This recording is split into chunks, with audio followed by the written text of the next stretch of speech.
제가 제 인생에 해외여행을 3번 있었습니다. 3번 있었어요. 처음 여행은 중국이었습니다. 한 20년 전에 직장에서 보내줬어요. 직원들 몇 명을 보내줬는데 저는 그때 갔다 온 다음에 해외여행을 왜 가는지 몰랐어요. 그때 잘 모르니까 회사에서 가서 쓰라고 용돈도 아마 줬던 것 같아요. 큰 금액을 아마 줬던 것 같아요. 그래서 이제 가서 쓸 요량으로 환전을 다 했죠. 근데 막상 가서 봤더니 저희가 상해로 갔는데 금액이 싸지 않아요. 그래서 돈을 안 쓰고 다시 갖고 왔죠. 그래서 다시 환전을 했어요. 그랬더니 환전하는 그 비용만 엄청 깨진 거예요. 그리고 또 갔는데 남자 직원 몇 명이서 간 거예요. 뭐가 재밌겠어요, 같이. 재미도 없고, 그리고 또 가서 또 음식을 먹는데 음식이 맞지도 않아요. 그래서 진짜 4박 5일 가는데 4박 5일 동안 진짜 아무것도 거의 못 먹었어요. 한식 외에는. 그래서 일부러 호텔에 가서 한식을 먹었던 그런 기억이 있어요. 거기 가서 먹으면 우리나라보다 더 비싸요. 호텔 가서 한식을 먹으면. 그래서 그때 여행을 갔다 온 다음에 여행을 왜 가는지 모르겠더라고요.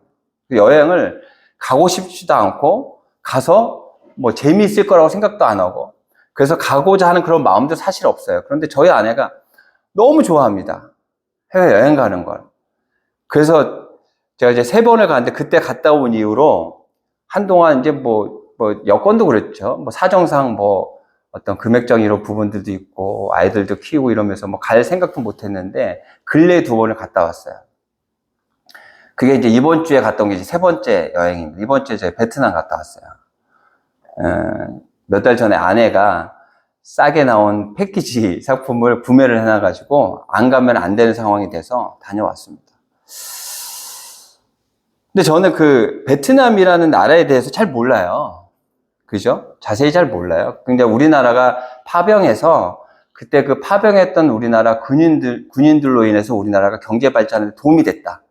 그때 군인들이 미국으로부터 월급을 받았대요. 월급을 받는데 그 월급을 개인적으로 준 게 아니라 나라에 줬다 그래요. 그리고 또 그때 이제 나갔던 사람들이 휴가로 또 집에 들어오면서 우리나라에 들어오면서 많은 물자들을 갖고 왔답니다. 그래서 그때 월남전으로 해서 우리나라 사람들이 많이 죽기도 했지만 많은 도움을 얻었던 때가 그때라고 그래요. 이제 그 정도밖에 몰라요. 그렇게 이제 베트남을 갔죠. 근데 베트남에 가서 가이드가 이동할 때마다 베트남에 대한 이야기를 해줍니다. 그러면서 베트남에 대해서 많이 이제 알게 됐어요. 근데 저는 좀 약간 의아했던 게 뭐냐면 베트남에서 미군이 전쟁에 지고 나왔잖아요. 근데 미국이란 나라는 대단한 나라거든요. 싸움에서 지지 않아요. 계속해서 이겨요. 독립전쟁도 그렇고요. 세계 2차 대전도 그렇고요. 우리나라에서 싸움 했을 때도 굉장히 거의 이제 낙동강까지 내려가서 거의 질 분위기였지만 미군을 위해서 또 다시 우리 이 나라를 지금 지켜냈잖아요. 그래서 미국이란 나라가 대단한 나라예요. 그래서 전쟁에서 지기가 쉽지 않은 그런 나라예요. 근데 왜 졌을까라는 궁금함이 사실 있었거든요. 근데 이번에 베트남 가서 알게 됐어요. 그 가이드가 이제 이야기를 해주는데 이제 베트남도 프랑스로부터 독립을 했답니다. 저희가 독립할 때처럼. 그때. 독립이 됐대요. 독립이 됐는데, 이제 북과 남이 소련과 미국, 그러니까 우리나라랑 똑같아요. 그래서 북과 남이 우리가 6.25 전쟁이 난 것처럼 전쟁이 난 거예요. 북과 남이 싸워요. 그래서 이제 남쪽은 미군이 관할을 하고, 위쪽은 이제 러시아가 했는지 하여튼 그걸 정확히 모르겠는데, 북한 공산주의 사람들하고 남쪽에 미군이 장악하고 있는 남쪽하고 싸움이 붙은 거죠. 그래서 북쪽과 남쪽이 싸웠으면 미군이 질 수가 없대요. 이길 수밖에 없대요. 그런데 있잖아요. 싸움의 양상이 이제 어떻게 된 거냐면 이렇게 된 거랍니다. 북쪽과 남쪽이 싸운 게 아니고요. 북쪽이 공산주의잖아요. 공산주의의 모토가 뭐예요? 다 같이 똑같이 벌어서 똑같이 먹고 똑같이 잘 쓰자. 그러니까 이상만 들으면 이론만 들으면 되게 이상적이에요. 근데 남쪽에는 굉장히 경제 공황이 있어서 굉장히 살기가 어려웠답니다. 근데 북쪽의 공산주의 이론을 들으니 공산주의가 되면 우리도 잘 먹고 잘 살 수 있겠구나라고 생각을 한 거예요. 그래서 그 남쪽에 있는 사람들이 미군을 상대로 싸운 게 월남전이에요. 북쪽하고 싸운 게 아니고요. 남쪽에 있는 사람들, 베트콩이라고 부르죠. 지하에 숨어서 싸웠던 사람들이 베트콩이라고 부르는데 그 사람들이 어떤 사람들이냐면 북쪽에 있는 사람들이 아니고 남쪽에 있는 사람들이에요. 그래서 그쪽에서 미군과 우리나라 군인들이 가장 힘들었던 건 뭐냐면 평상시에는 형 동생하고 지내요. 형 동생하고 지내고 같이 운동도 하고 같이 농사도 지어주고 같이 잔치도 하고 그랬던 사람들이 몰래 와서 자신들을 공격하는 거예요. 그러니까 미군도 그렇고 한국 군인들도 그렇고 힘든 거죠. 그래도 한번 큰 사건이 있었잖아요. 어떤 사건이냐면 요번에 우리나라 대법원에서 판례가 났죠. 보상해줘야 된다고. 한 마을을 우리 군인들이 다 죽였어요. 사람들. 그래서 요번에 판례가 나왔어. 우리는 일본하고 달라요. 그렇죠. 대법원에서 우리가 보상해야 된다라고 그렇게 판결이 났어요. 근데 그게 이제 뭐냐면 베트콩이 명절이 있대요. 베트남에 명절이 있는데 그 시기에는 그렇게 싸우다가도 한 열흘 정도 쉰다는 거예요. 서로 다 고향에 찾아가고 가족을 만나서 그렇게 시간들을 보낸다는 거예요. 그러니까 그 시간에는 쳐들어오지 않아요. 그러니까 무방비 상태가 되는 거죠. 그게 한 해, 두 해 이렇게 지나가니까 이때 또 명절 때 한 열흘 정도는 우리가 쉴 수 있겠구나. 그 무방비 상태에 있는 거예요. 무방비 상태로 그렇게 있었는데 어느 날 갑자기 그 베트콩들이 무방비 상태에 있는 우리나라 진지에 쳐들어온 거죠. 그래서 많은 사람들이 죽은 거예요. 그리고 우리나라 사람들이 죽어도, 군인들이 죽어도 베트콩이 더 죽죠. 근데 나중에 이제 베트콩이 어떤 사람들이 자신들을 죽이려고 왔는지 봤더니 그 같은 마을에 있는 사람들이라는 거예요. 같은 마을에 있는 사람들 자신들이 농사를 도와주고 같이 형동생 했던 그 사람들이 와서 자신들을 죽이려고 왔던 거예요. 거기서 죽어 있는 거예요. 형동생 했던 사람들이. 그러니까 그때 이제 많은 부하를 잃었던 대위 한 명이 이제 멘탈이 완전 나간 거죠. 완전 이제 돌아버린 거죠. 세상 말로 돌아버렸어요. 그래가지고 그 마을에 가서 잔치하자. 다 나와라. 사람들에게 이렇게 이야기한 거예요. 다 나와라. 우리 잔치 한번 열자. 그래갖고 그 마을에 있는 많은 사람들이 나온 거예요. 근데 그 사람들은 다 죽였어요. 그리고 그 대위도 사형당했죠. 그리고 가족들도 엄청나게 어려움을 겪었죠. 그래서 이번에 그때 그 죽였던 그 사람들에게 보상을 해줘라 라는 그런 판결이 난 거예요. 저는 사실 먼저 번에도 몇 년 전에도 친구들과 저희 아내와 함께 필리핀에 갔었거든요. 근데 필리핀에 갔는데 거기는 정말 못 살아요. 정말 완전 빈민가예요. 여길 왜 오나? 가서 딱 기억나는 건 딱 두 가지예요. 바닷가 들어가서 스노클링 했던 거. 진짜 천혜의 자원이에요. 너무 기가 막혀요. 그게 기억이 나고 또 하나는 뭐냐면 필리핀에 대한 역사. 필리핀이 왜 이렇게 가난하게 살 수밖에 없는지. 그곳은 미군의 식민지였어요. 지금도 그곳에서 나는 그 모든 과일을요. 미국의 회사에 있죠. 델몬트. 오렌지 보고 델몬트라고 불렀잖아요. 누가. 그래서 많이 이렇게 웃기도 했는데 그 회사하고 계약이 맺어져야 되는 거예요. 아무리 풍작이 돼도요. 그 이상의 돈을 벌 수가 없대요. 필리핀. 그래서 가난하게. 이렇게 알 수 없었던 그런 내용들을 가서 보면 알게 돼요. 왜 그러냐면 관심이 생기잖아요. 저 사람들은 왜 이렇게 살까? 왜 저런 모습으로 살까? 하는 관심이 생겨요. 근데 그 내용들을 가이드가 이야기해 주는 거죠. 그 사람들이 역사 공부를 많이 했겠죠. 그곳에 살면서 또 접하면서 또 나름대로 공부도 많이 했겠죠. 알려줘야 되니까. 근데 그런 이야기들을 들으면서 이해가 되기 시작해요. 그러면서 그곳에 가서 맛있는 걸 먹고 많은 걸 누리는 것도 좋지만 그것보다 저는 그곳의 사람들이 살아가는 어떤 모습들을 이해할 수 있는 게 참 좋았던 것 같아요. 오늘 말씀 있잖아요. 이 욥기는요. 설교 때 들었던 기억 많으세요? 거의 없죠. 욥기에 대한 내용을 가지고 욥기에 있는 내용을 가지고 설교하는 목사님들이 거의 없어요. 왜 그러냐면 우리가 이해하기 좀 어려운 내용들이 많아요. 그래서 이 내용을 가지고 설교를 하시는 분들이 없어요. 그래서 이 욥기를 그냥 이렇게 스쳐 지나가듯이 지나가시는 그런 분들이 많아요. 하지만 이 말씀도 분명히 하나님께서 우리에게 주신 거예요. 우리가 관심을 가지고 집중해서 말씀을 들여다보면 이 안에 하나님께서 우리에게 허락한 하나님의 마음이 담겨져 있어요. 깨달아 알아야 돼요.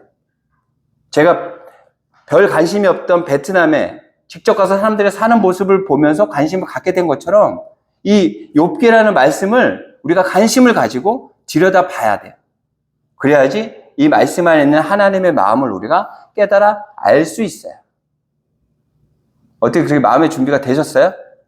그럼 우리가 욥기로 한번 여행을 한번 떠나볼까요? 한번 떠나보도록 하겠습니다. 이 욥기는요, 욥이라는 사람에 대한 내용이에요. 욥이라는 사람. 욥이라는 사람이 어떤 사람이었는지를 알려면 1장으로 가야 돼요. 제가 1장 1절부터 쭉 한번 읽어볼게요. 이 사람이 어떤 사람이었는지. 우스 땅에 욥이라 불리는 사람이 있었대요. 그 사람은요, 온전하고 정직해요. 그리고 하나님을 경외하고 악에서 떠난 자예요. 근데 그에게 아들과 딸이 있는데 아들이 7이 있고 딸 3이 있어요. 저는 아들만 2인데 셋 있는 사람만 봐도 부러워요. 하나만 더 나을 걸 하는 어떤 그런 부러움이 있어요. 그런데 이 사람은 뭐예요? 아들 7에 딸이 3씩이나 있어요. 그리고 그의 소유물은 양이 7,000마리요, 낙타가 3,000마리, 소가 500결이요, 암나귀가 500마리이며 종도 많이 있었으니 이 사람은 동방 사람 중에 가장 부자면서 훌륭한 사람이래요. 그의 아들들이 자기 생일에 각각 자기의 집에서 잔치를 베풀고 그의 누이 3명도 청호에 함께 먹고 그 자녀들의 관계도 너무 좋은 거예요. 그렇죠? 그러면 그 가족의 이야기를 이렇게 듣다 보면 형제들 간에 우애 있게 사는 사람들 많지 않습니다. 그래서 저도 우애 있게 살아가는 사람들이 부러워요. 그런데 10씩이나 되는데 10명이나 되는데 이렇게 우애 있게 살아가는 모습을 보여주고 있어요. 5절. 그들이 차례대로 잔치를 끝내면 욥이 그들을 불러다가 성결하게 하되 아침에 일어나서 그들의 명수대로 번제를 드렸으니 이는 욥이 말하기를 혹시 내 아들이 죄를 범하여 마음으로 하나님을 욕되게 하였을까 함이라. 욥의 행위가 항상 이러하였더라. 모든 일들이 하나님 앞에 예배하고 하나님의 어떤 그 시선 안에서 이것들이 바른지 틀린지를 돌아보는 그런 믿음의 사람이었어요. 누가요? 욥이요. 근데 이런 욥, 이렇게 하나님 앞에 순전한 이런 사람이 계속해서 꽃길만 걸어야 할 것 같은데 굉장히 큰 어려움을 겪게 됩니다. 어떻게 어려움을 겪게 되냐면 6절부터 있어요. 하루는 하나님의 아들들, 그리고 사탄도 그 안에 있었대요. 그러면서 하나님께서 이제 물어보는 거예요. 사탄에게. 너 그렇게 돌아다니다가 욥을 봤냐? 그게 8절이에요. 욥을 주의하여 보았느냐? 그와 같이 온전하고 정직하여 하나님을 경외하며 악에서 떠난 자는 세상에 없느니라. 하나님을 보시기에도 너무 바른 믿음의 사람이 누구냐면 욥이었어요. 그랬더니 이제 사탄이 이렇게 얘기하는 거예요. 사탄이 여호와께 대답하여 이르되 욥이 어찌 까닭 없이 하나님을 왜 욥이 하나님을 그렇게 경외하고 하나님만을 의지하고 하나님을 이렇게 믿는 그런 사람일까? 무슨 이유가 있을 거예요. 하면서 이렇게 이야기합니다. 주께서 그와 그의 집과 그의 모든 소유물을 울타리로 두르심 때문이 아니니 그렇게 많은 축복을 주셨으니까 욥이 하나님께 바른 믿음을 갖고 있는 사람이 아니겠어요? 그의 손으로 하는 발을 복되게 하사 그의 소유물이 땅에 넘치게 하셨음이니이다. 너무 많은 것을 받았기 때문에 이렇게 하나님께서 봤을 때 하나님께서 기쁘게 받아들일 수 있는 그런 모습으로 살아갈 수밖에 없지 않았겠냐라고 이렇게 얘기해요. 그러면서 이렇게 얘기해요. 이제 주의 손을 펴서 그의 모든 소유를 치소서. 그리하시면 틀림없이 주를 향하여 욕하지 않겠나이까? 그렇게 이야기해요. 그것을 다 뺏게 되면 하나님을 욕하지 않겠냐라고 이야기합니다. 12절에 여호와께서 사탄에게 이르시되 내가 그의 소유물을 다 내 손에 맡기노라. 다만 그의 몸에는 내 손을 대지 말라. 사탄이 곧 여호와 앞에서 물러가니라. 뭐라 그러냐면 그에게 있는 모든 것들을 다 뺏어. 그런데 건강만은 건들지 마. 한번 뺏어봐. 그래서 어떻게 되냐면 그렇게 사랑하는 그 자녀들 있잖아요. 10명이나 되는 아들 7에 딸 3이 한날 한시에 다 죽어요. 그리고 자신이 가지고 있던 모든 재산들을 다 뺏겨요. 그 내용들이 나와 있는 내용들이 22절까지 쭉 나와 있습니다. 그런데도요, 욥은 하나님을 욕하지 않습니다. 그럼에도 불구하고 하나님을 외면하지 않아요. 그때 사탄이 또 이렇게 얘기합니다. 하나님에게. 건강을 뒀으니까, 몸을 건들지 않았으니까 돌아서지 않은 거지. 만약에 욥에게 건강상의 문제를 주고 아픔을 준다면 분명히 돌아설 거예요. 라고 얘기해요. 그랬더니 하나님께서 그러면 건강까지도 한번 쳐봐라. 라고 사탄에게 이야기합니다. 그래서 사탄이 그에게 아픔을 주지요. 7절이에요. 사탄이 이에 여호와 앞에서 물러가서 욥을 쳐서 그의 발바닥에서 정수리까지 종기가 나게 한지라. 발바닥부터 그러니까 머리끝까지 종기가 나게 했대요. 욥이 제 가운데 앉아서 질그릇 조각을 가져다가 몸을 긁고 있더니 너무 간지러운 거예요. 너무 아픈 거예요. 그의 아내가 그에게 이르되 당신이 그래도 자기의 온전함을 굳게 지키느냐? 하나님을 욕하고 죽어라. 아내가 옆에서 지켜보면서 이렇게까지 하나님을 왜 믿어? 하나님 욕하고 너도 죽어? 라고 지금 이야기하고 있는 거예요. 그랬더니 욥이 이렇게 얘기합니다. 그가 이르되 그대의 말이 참 어리석은 여자의 말 같도다. 우리가 하나님께 복을 받았은즉 화도 받지 아니하겠느냐 하고 이 모든 일에 욥이 입술로 범죄하지 아니하냐. 모든 걸 다 뺐고요. 건강까지. 여러분 종기 나봤어요? 저는 학생 때 종기가 계속해서 났어요. 한 군데가 종기가 나서 그 종기가 해결이 되면 또 다른 곳에. 그래서 그 종기가 얼마나 크게 아팠냐면 엄청났어요. 이렇게 부어가지고 진짜 그 고름을 짜면 고름이 한 쓰레기통 가득 나올 정도로 그렇게 아팠는데 그 종기가 계속해서 났었어요. 여러 군데. 그때 성장하는 어떤 그런 단계였기 때문에 그랬던 것 같아요. 그 이후에는 그렇게 난 적이 없습니다. 그 종기가 얼마나 아픈 건지 알아요. 근데 그 종기가 발끝에서부터 머리끝까지 났다는 거예요. 얼마나 고통스럽겠냐. 너무 고통스러워가지고 질그릇 조각이 얼마나 날카로워요. 그 조각으로 온몸을 긁고 있었던 거예요. 그럼에도 불구하고 입술로 범죄하지 않았대요. 우리는 근데 여기서 좀 이해할 수 없는 게 하나님이 우리 아버지시고 하나님은 신실하시고 성실하시고 사랑의 하나님이라고 알고 있는데 어떻게 이런 고난을 주셨을까? 그것도 사탄의 깸에 넘어가서 라는 걸 이해할 수 없어요. 우리 삶 안에서도 있잖아요.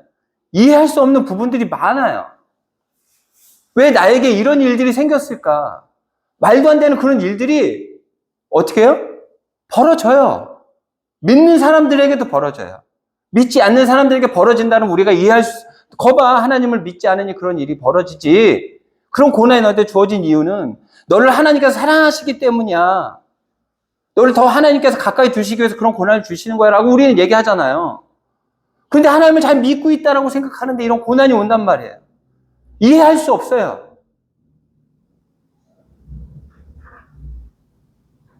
그래서 어떻게 해요? 그 고난, 그 현실이 너무 크게 다가와서 해일처럼 폭풍처럼 다가와서 그 고난 때문에 하나님을 못 보는 경우가 있어요. 그래서 어떻게 해요? 하나님을 잘 믿다가도 그런 고난 때문에 하나님을 떠나는 경우들이 있어요. 하지만 욥은 어때요? 정말 가장 높은 곳에서 완전히 가장 낮은 것, 정말 지하 몇천 메타라고 얘기해도 정말 될 것 같은 그런 어려운 상황에 처했는데도 불구하고 하나님을 외면하지 않아요. 이건 말도 안 돼. 하나님을 잘 믿는 어떻게 이런 고난이 올 수도 있다니까요. 삶 안에. 우리가 이해할 수 없는 그런 상황들이 우리에게 있어요. 저도 얼마 전에 큰 어려움을 겪었지만 우리가 상상할 수 없는 그런 일들을 우리를 겪게 된다니까요. 그것을 다 이해하기에는 우리가 너무 좁아요. 너무 작아요. 그런데 이렇게 힘들고 어려운 고난을 겪은 욥을 보면서 우리가 그 고난을 어떻게 이겨내야 되는지를 깨달아 알아야 돼요. 욥은 하나님께 불평하지 않았어요. 그 고난 때문에 하나님을 보지 못하는 그런 실수를 저지르지 않았어요. 그런 상황 안에서도 하나님을 욕하지 않았어요. 하나님을 떠나지 않았어요. 끝까지 하나님을 붙들었어요. 그리고 결국에는 그 고난과 어려움을 통해 욥은 더 성장했어요. 우리에게 오는 그 고난이 있잖아요. 우린 욕하고 재수 없다고, 왜 이런 일이 나에게 벌어질까 원망하고 거기서 끝나서는 안 돼요. 그걸 넘어서 그 일들을 통해서 우리는 더 성장해야 돼. 성숙해야 돼. 무엇이요? 신앙이, 믿음이. 이렇게 힘든 과정 안에서 있잖아요. 그 욥을 위로하기 위해서 친구들이 옵니다. 이런 친구들이 있고 얼마나 좋아요. 근데 그 친구들이 와서 뭐라 그런 줄 알아요? 너 그렇게 된 거 있잖아. 이유가 있을 거야. 또 분명히 하나님한테 네가 잘못한 게 있을 거야. 인과응보의 하나님이야. 잘한 거에서는 상을 주고 잘못한 거에서는 벌을 주는 하나님이야. 분명히 네가 하나님 앞에 죄를 지었을 거야. 다시 너를 돌아봐. 라고 그렇게 친구들이 이야기합니다. 그 내용이 있잖아요. 3장부터 30장 넘게까지 계속해서 이어지고 있어요. 욥이 또 반론하면 또 이 친구들 또 얘기하는 거야. 아니야. 네가 잘못한 게 있을 거야. 다시 돌아봐. 너 회개해야 돼. 그래야지 네가 다시 예전의 모습으로 돌아갈 수 있는 거야. 교회를 떠나는 가장 큰 이유 중에 하나가 뭔지 아세요, 여러분? 위로받고 떠나요. 어려움을 겪잖아요. 대도 안 되게 위로한다고 있잖아요. 그냥 말 한마디 툭 던지는데 힘들고 어려움을 겪는 사람은 그게 상처가 돼요. 제 며느리도요. 어머니가 교회를 다니셨어요. 근데 사고로 돌아가셨단 말이에요. 그 딸이 20살밖에 안 됐어요. 그것도 막내예요. 얼마나 마음이 무너졌겠습니까? 그 교인들이 위로가 왔죠? 그때 던졌던 그 말이 아직도 기억에 남아있는 거예요. 그 말이 그 마음을 찌르고 찢었어요. 그래서 기독교에 대한, 신앙에 대한 좋은 마음을 갖고 있지 않아요. 당연히 위로해야 돼요. 힘들고 어려운 사람에게 손을 내밀어야죠. 근데 그 위로가 어떻게 돼야 되냐면 먼저 공감이 돼야 돼요. 그 사람의 아픔을 공감해야 돼요. 그 공감이 되잖아요. 그러면 아무 말 하지 않고 손만 잡아줘도 있잖아요. 그 사람 위로받아요. 그거 너무 신기하지 않아요? 자식을 잃은 사람이 있어요. 그죠? 얼마나 힘들고 아파요. 어떤 사람이 가서 무슨 말로, 좋은 말로 위로해도 위로가 안 되는데요. 자식을 잃었던 사람이 가서 손 한 번 이렇게 잡아주잖아요. 위로가 되는 거예요. 이태원 참사 때문에 자녀가 죽은 그 아픈 마음을 갖고 있는 그 부모에게 누가 위로가 되냐면 세월호 때 자녀를 잃은 그 어머니들이 위로가 되는 거예요. 아무 말 하지 않고 가서 손만 잡아줘도요. 눈물 흘리고 같이 안고 하는 그런 일들이 있다니까요. 위로한답시고 그냥 내가 하고 싶은 말 툭툭 던져서는 안 돼요. 그럼 공감이 안 되면 위로하면 안 돼요. 위로하기 위해서 먼저 공감해야 돼요. 그리고 손을 내밀어야 돼요. 이 친구들이 3명씩이나 와가지고 있잖아요. 완전히 염장 지르는 거야, 욥을요. 그와 공감하고 그에게 정말 위로가 되는 말을 해주는 게 아니고 계속 염장을 지르고 있는 거야. 더 큰 아픔을 지금 주고 있는 거야. 우리는 이 모습을 바라보면서 정말 참된 위로가 무엇인지 다시 한번 생각해보는 우리가 되었으면 좋겠어요. 그리고 있잖아요. 또 하나는 우리가 이렇게 말도 안 되는 일을 겪어요. 근데 우리는 그것을 마음에 삼키려고 그래요. 슬퍼서 슬픈 티를 내지 않아요. 왜 그런지 알아요? 그렇게 배웠어요. 그 남자 화장실에 가면, 여자 화장실에 그런 거 없죠. 남자 화장실에 가면 뭐라 그러는지 알아요? 거기 뭐라고 써있는지 알아요? 남자가 흘려야 되지 말아야 할 것이 눈물 말고 또 있습니다. 뭔지 알겠죠? 남자가 흘리지 말아야 될 것, 눈물 말고 또 있대요. 그러니까 소변을 깨끗이 보라는 거죠. 화장실을 깨끗이 쓰라는 거예요. 그러면서 뭐라 그래요? 남자는 눈물을 흘려서는 안 된다라는 게 그 안에 담겨져 있는 거예요. 어렸을 때 뭐라 그래요? 눈물 흘리라면 뭐라 그래요, 어머니가? 남자가 참아! 우리 그렇게 배웠단 말이에요. 그래서 그 슬픔을 그 아픔을 가슴속에서 자꾸만 억눌러요. 그러니까 해결이 안 돼요. 시간이 지나가도 해결이 안 돼요. 그런데 보세요. 욥은 그렇지 않았어요. 자기 생일을 저주했어요. 하나님을 원망했어요. 너무 힘드니까. 왜 나를 태어나게 해서 왜 나를 이렇게 힘들게 하냐. 아예 내가 태어나지 않았으면 이렇게 힘든 일을 겪지 않았을 텐데 하나님 왜 그러시냐. 자신의 그 태어남을 원망했던 사람이 또 한 명 있어요. 예레미야예요. 그리고 욥이에요. 성경에 2명 있는데 그 중에 한 명이 욥이에요. 얼마나 힘들었으면 왜 나를 태어나게 해서 이렇게 힘들고 어려운 일을 겪게 만드냐. 하나님 원망했어요. 모든 일들이 하나님께서 주신 일이라고 믿었기 때문에 원망하는 거예요. 힘들고 아프면 울어야 돼요. 숨길 필요 없어요. 울지 않고 말을 안 해도 알 것 같아요? 몰라요. 하나님 외에는 몰라요. 평생을 몇십 년을 같이 살아도 있잖아요. 그 사람의 마음을 다 모릅니다. 제 아내도 마찬가지예요. 제 아내와 저는 굉장히 교감이 깊습니다. 그런데도 불구하고 어떤 때는 제가 말하지 않으면 잘 몰라요. 왜? 우리는 한계 있는 인간이기 때문에 그래요. 말해야 돼요. 아프다고 얘기해야 돼요. 슬프다고 얘기해야 돼요. 속상하다고 얘기해야 돼요. 그걸 자꾸만 가슴속에 담고 그걸 내가 이겨내려고 하다 보니 그게 상처가 되고 남들이 얘기하는 쓴뿌리가 되는 거예요. 그래서 그것이 한 번씩 치고 올라올 때마다 분을 내게 되고 어렵고 힘든 그런 일들을 겪게 되죠. 그래서 감정을 드러내는 것, 감정을 나타내는 건 굉장히 중요한 일이에요. 굉장히 성숙한 사람들이어야 돼요. 어떤 부분에서요? 감정을 드러낼 때. 그러기 위해서는 우리는 하나님과 더 깊은 교감이 있어야 돼요. 저는 욥이 정말로 힘들고 어려웠지만 하나님을 떠나지 않았어요. 하지만 하나님의 그 투정을 다 한 거죠. 왜 저에게 왜 이렇게 힘든 어려운 일들을. 우리도 그렇게 해야 돼요. 힘들면 힘들다고 얘기해야 되고요. 하나님께서는 다 알고 계시지만 얘기해야 돼요. 얘기하면서 어떻게 돼요? 우리 내면에 있는 그런 어려움들이 해소가 되는 거예요. 왜 상담 받냐고요? 상담을 통해서 그 사람들이 어떤 해결책을 주지 않아요. 그 사람들은 단지 이야기를 들어줄 뿐이에요. 그래서 우리 내면에 있는 것들을 겉으로 드러내면서 우리는 해결받게 되는 거죠.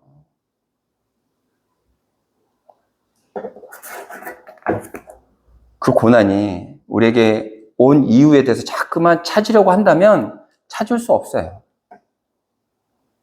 찾을 수도 있겠죠. 근데 그것보다는 그 고난들을 내가 어떻게 이겨내야 될지, 그리고 그 고난을 겪으면 내가 마음속에 담겨지게 된 그 감정을 어떻게 표현해야 할지, 다른 사람들에게 내 마음의 어려움과 힘듦을 어떻게 이야기해야 될지에 대해서 더 집중하는 우리가 되었으면 좋겠습니다.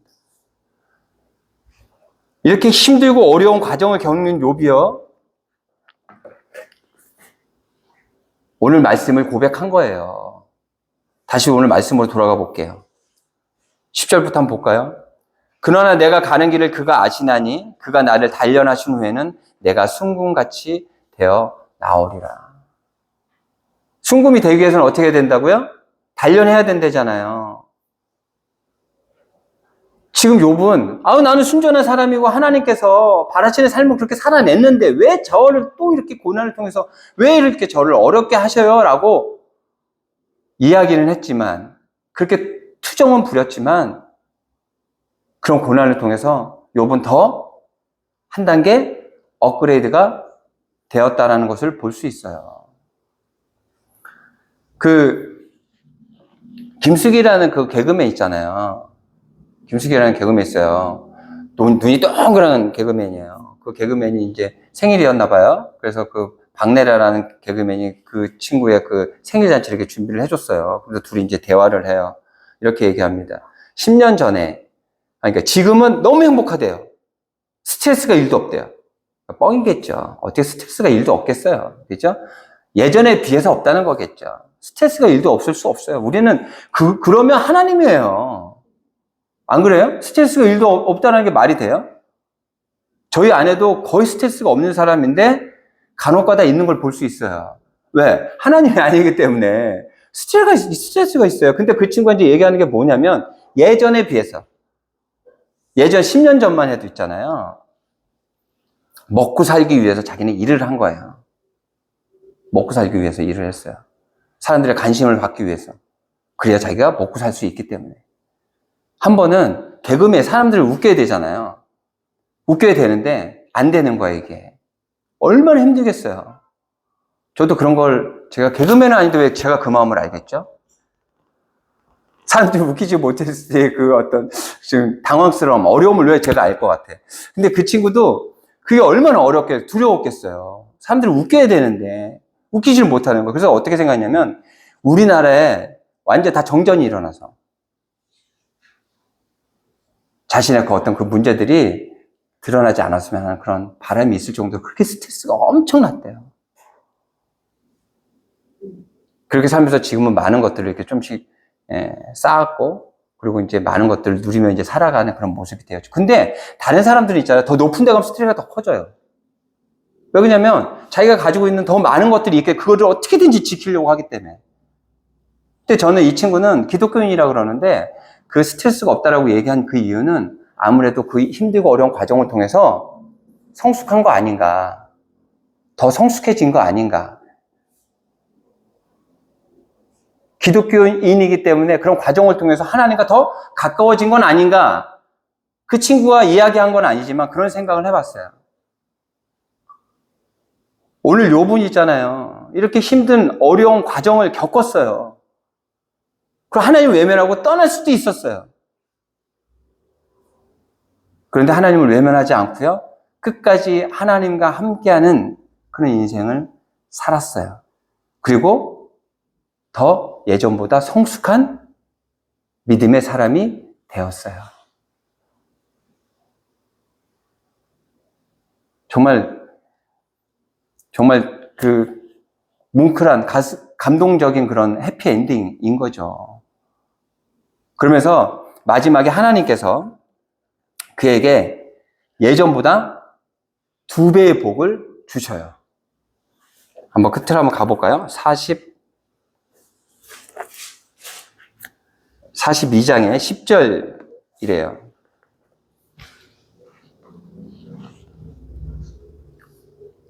보세요. 제가 한번 쭉 읽어볼게요. 욥이 그의 친구들을 위하여 기도할 때 여호와께서 욥의 공경을 돌이키시고 여호와께서 욥에게 이전 모든 소유보다 갑절이나 주신지라. 이에 그의 모든 형제와 자매와 이전에 알던 이들이 다 와서 그의 집에서 그와 함께 음식을 먹고 여호와께서 그에게 내리신 모든 재앙에 관하여 그를 위하여 슬퍼하며 위로하고 각각 캐시타 하나씩과 금고리 하나씩을 주었더라. 여호와께서 욥의 말년에 욥에게 처음보다 더 복을 주시니 그가 양 14,000과 낙타 6,000과 소 1,000결이와 암낙이 1,000을 두었고 또 아들 7과 딸 3을 두었으며 즉 2배의 복을 주셨다고 그래요. 해피엔딩으로 끝났어요. 와, 고난을 주셨는데 그것을 잘 이겨내니 2배의 복을 주시네? 이것으로 끝나면 될까요?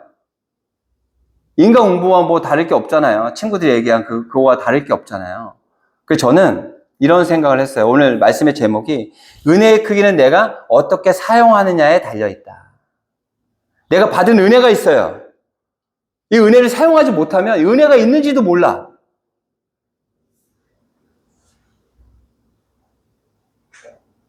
근데 그 은혜를 꺼내서 쓰고 하다 보면 그 은혜가 얼마나 큰 은혜인지 알 수 있다. 갑절이라는 이야기가 정말로 갑절로 주셔서 갑절이겠죠. 근데 저는 어떻게 생각했냐면 예전의 신앙의 모습보다 욥은 더 지금 성장했어요. 성숙해졌어요. 같은 축복이고 같은 은혜인데도 불구하고 갑절의 은혜를 누리고 있는 거예요. 더 성숙한, 더 큰 믿음을 가지고 욥은 그 은혜를 나누어 쓰면서 하나님의 더 큰 복을 누리며 살아가고 있다라는 생각이 들었어요. 우리들도 그랬으면 좋겠어요. 주신 은혜는 벌써 우리에게 있어요. 근데 우리는 그 은혜 말고 더 큰 복을 받으려고 해요. 하나님 더 주세요. 더 주세요. 받은 걸 써야 돼요. 받은 걸 써야 내가 어떤 복을 받았는지 알 수 있다니까요. 그 복을 어떻게 쓰실 거예요? 내가 다 쓰기에는 정말 많은 복이에요. 우리 다세움교회가 아직 미약하고 재정적으로도 약하지만 우리가 도울 수 있는 거 있잖아요. 그건 큰 기쁨이에요. 근데 그 도울 때 어떤 기분, 어떤 감정을 느끼세요? 하나님께서 우리를 이렇게 사랑하시는구나. 이런 작은 교회에서 이렇게 남들을 우리가 도울 수 있구나. 어떠세요, 여러분? 주신 은혜를 있잖아요. 그냥 마음속에, 가슴속에, 우리 삶 안에서 그냥 담고 있으면 그것으로 끝나요. 있는지 없는지도 모르고 끝나요. 하지만 그 은혜를 꺼내서 쓰고 할 때마다 그 은혜가 얼마나 큰 은혜인지 우리는 깨달아 알 수 있게 돼요. 그렇게 되었으면 좋겠어요. 욥이 예전에 받았던 은혜와 지금 받았던 은혜는 같아요. 하지만 신앙이 성장했고 성숙해졌고 믿음이 더욱더 굳건해졌어요. 이제는 예전보다 더 많은 것들을 끄집어내서 쓸 수 있어요. 그러다 보니 하나님의 은혜가 갑절입니다라고 고백할 수 있는 인생이 되었던 거예요. 그렇게 살아가는 우리가 되었으면 좋겠습니다. 그렇게 살아내시는 우리 다세움교회 여러분들이 되었으면 좋겠어요. 그렇게 살아내시는. 그래서 하나님께서 그 은혜, 그 복을 벌써 다 썼어? 또 채워줘야 되네? 그 삶 안에 그 은혜가 항상 풍성히 넘쳐나는 여러분들이 되시기를 바랍니다.